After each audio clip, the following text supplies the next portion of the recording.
Halo, shalom, salam sejahtera bagi kita semua. Yang pertama kali ketemu, kembali salam kenal, salam santun, salam takjim, salam hormat. Assalamualaikum warahmatullahi wabarakatuh. Saya Lina Wijaya di sini. Saya mau tanggapi satu komentar dari Opung Tunghot Sinamora, apalah itulah, Simamora. Mereka membenci Paulus karena Paulus bertobat dari semula adalah pembunuh. Oke, thank you Opung untuk komentarnya. Nah, saya tidak menyanggah tapi justru akan mempertajam. Ya, mengingatkan kepada kita siapa sih seorang Saulus atau Paulus ini. Ya. Jadi kita tahu teman-teman ya, kalau orang sudah dipilih oleh Kristus, oleh Tuhan itu sendiri, maka tentu dia akan memiliki perubahan pola hidup 180 derajat. Kenapa begitu? Karena hidupnya tidak lagi dipimpin oleh kenapsuan atau kemanusiaannya yang terbatas, sederhana, dan berdosa, tapi lebih dipimpin kepada Kristus yang adalah Allah, Tuhan dan Juru Selamat, untuk menjadi seseorang yang dibenarkan di hadapan Allah. Wah, ini menarik ya. Jadi kita tahu memang Rasul Paulus itu adalah salah satu rasul yang dipilih oleh Tuhan Yesus Kristus. Ingat, kriteria rasul asli harus dipilih langsung oleh Yesus Kristus. Jadi kalau lu kagak pernah hidup sejaman dengan Yesus Kristus, kagak pernah dipilih langsung oleh Yesus Kristus, tapi mengklaim dirimu rasul, itu fix, no debat, kamu adalah rasul palsu yang sudah dinubuatkan oleh Alkitab, satu-satunya sumber kebenaran dan kehidupan. Waspada ya terhadap ajaran rasul palsu. Kita lihat ketika Paulus itu berburu dengan sengaja mengejar orang-orang yang percaya akan pengajaran Kristus. Waktu itu disebut pengikut Tuhan. Jadi Paulus ini orang yang dengan sengaja berburu pengikut-pengikut Tuhan untuk apa? Untuk dianiaya. Bagaimana bentuk penganiayaannya? Sama kejamnya seperti Nero. Ada yang sengaja emang dimatikan, ada yang dimasukkan penjara. Intinya dibuat untuk berhenti percaya kepada Tuhan Yesus Kristus. Nah, teman-teman lihat kan? Jadi penganiayaan itu bukan hanya saat ini saja. Sejak zaman itu pun 1 Masehi sudah terjadi kepada orang-orang benar yang mengikuti Kristus sebagai Allahnya, Tuhannya, dan Juru Selamatnya. So, bukan wow lagi kalau itu sekarang masih terjadi. Artinya bukan sesuatu yang baru, nothing special. Itu memang harus terjadi bagi umat pilihan Allah. Tapi jangan lupa, perkara yang paling terhormat dalam kematian adalah mati martir, bukan mati diracun. Jadi orang-orang pilihan Allah, baik nabi, baik rasul, tidak akan mati dengan cara yang hina seperti hama harus menggunakan racun. Oke? Boleh dipertimbangkan. Masuk? Cocok kurasa ya.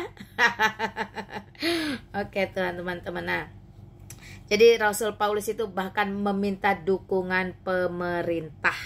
Ya, luar biasa bukan?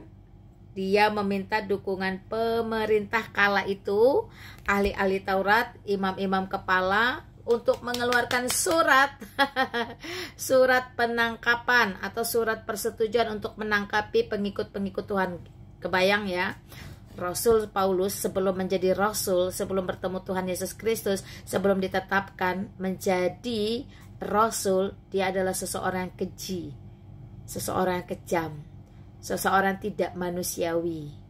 Bahkan dia bekerja sama dengan pemerintah kala itu, dengan sengaja mengantongi surat izin untuk memerangi, menangkapi, menganiaya umat pilihan Tuhan. Kebayang? Cocok udah. Nah, kembali lagi, itu pun sudah terjadi hari ini. Jadi bukan sesuatu yang baru. Tidak ada yang baru teman-teman, karena Alkitab satu-satunya sumber kebenaran dan kehidupan. Seluruh yang termaktub di dalamnya menjadi pedoman, cerminan, landasan, pijakan, dan gambaran apa yang akan terjadi. Wow, luar biasa keren ya. Alkitab satu-satunya sumber kebenaran dan kehidupan. Haleluya, puji Tuhan. Nah, Jadi kita melihat betapa keji, kejam, bejat kehidupan seorang Paulus sebelum bertemu dengan Kristus. Lalu bagaimana setelah dia bertemu dengan Kristus? Seluruh aspek kehidupan itu diubahkan total. Jadi nggak ada separuh-separuh, tuh nggak ada. Total. Dia berbalik dari yang tadinya berburu umat Tuhan, justru dia menjadi orang yang paling gencar memberitakan firman Tuhan sampai ke ujung-ujung bumi. Sampai di Galatia pasal 1 ayat 17 dikatakan Rasul Paulus itu berada di tanah Arab.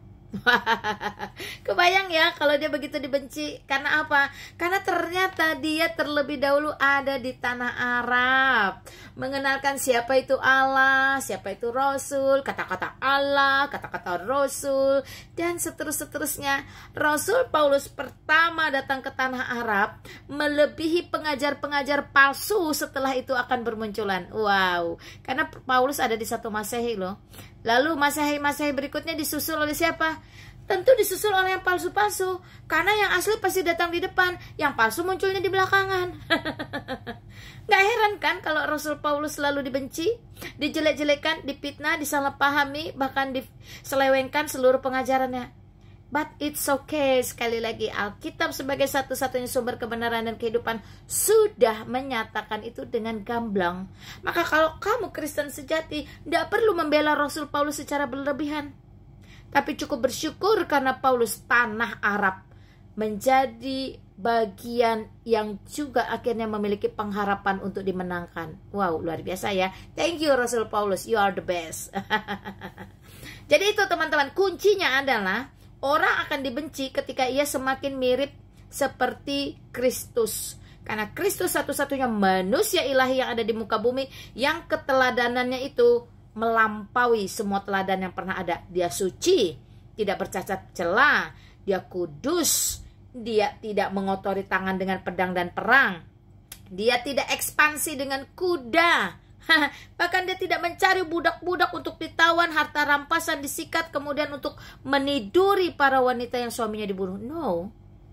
Maka kekudusan, kebenaran, kebajikan, keadilan, kasih, dan kesucian Kristus menjadi satu-satu teladan bagi seluruh umat di muka bumi.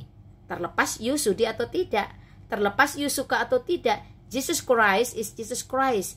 Yesus Kristus tetaplah Allah, Tuhan dan Juru Selamat. Nah, semua orang berkiblat kepada Yesus Kristus sebagai satu-satunya soko guru di dalam kehidupannya tentu akan memiliki perubahan pola hidup yang berbeda, dan juga tentu akan ditolak oleh dunia.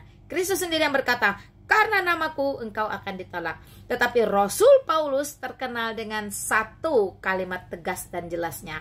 Dulu yang kuanggap mulia bagi dunia, wah, sudah kusampahkan karena Kristus.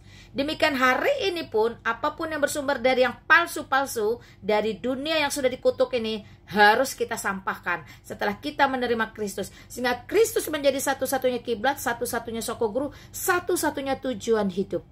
Sampai pada akhirnya Paulus berkata, hidup itu untuk Kristus, mati itu adalah keuntungan. Jadi baik you hidup maupun you mati, you sama-sama beruntungnya kalau you adalah milik Kristus. Wow, haleluya, puji Tuhan. Biarlah ini menjadi satu motivasi yang besar, menjadi mood booster kita, supaya sama seperti Rasul Paulus dalam memberitakan Injil, dalam berkiblat kepada satu-satunya Allah yang benar, yaitu Kristus. Haleluya, puji Tuhan. Ingat, hidup itu untuk Kristus dan mati adalah keuntungan. Ya, salam sejahtera bagi kita semua. Selamat merenung, selamat berpikir. Ya, puji Tuhan. Ya, terima kasih Tuhan untuk seorang Rasul Paulus bagi dunia, terutama tanah Arab. Amin. Assalamualaikum.